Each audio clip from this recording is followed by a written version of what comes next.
El debat a l'estiu era si Nacho Llobet havia d'estar un any més al vinculat i guanyar minuts o havia de fer el salt al primer equip. Ell va optar per fer el salt i a base de treball el pivot s'ha guanyat la confiança de Salva Maldonado i fins i tot ell mateix s'ha vist sorprès per la titularitat i els minuts que està tenint. No m'ho esperava, però no sé, les circumstàncies al final fan això. Hi ha partits que he sortit titular i després he jugat menys, partits que després no he sortit i després he jugat més.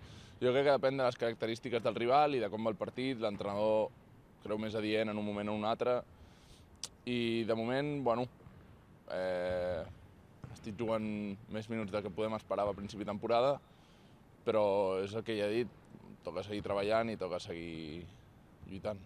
A l'estiu Llobet va ser operat del menisc, però es va recuperar perfectament.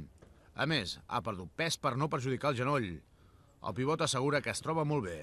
Bé, el genoll prou bé, m'està responent bé. La veritat, a veure, haig de fer una feina diària de prevenció pel genoll, de bicicleta, de peses i tal, però bueno, de moment bé, encara, o sigui, no és el genoll bo, encara no està com l'altre genoll, però es pot dir que està molt bé i que no em crea impediments per jugar.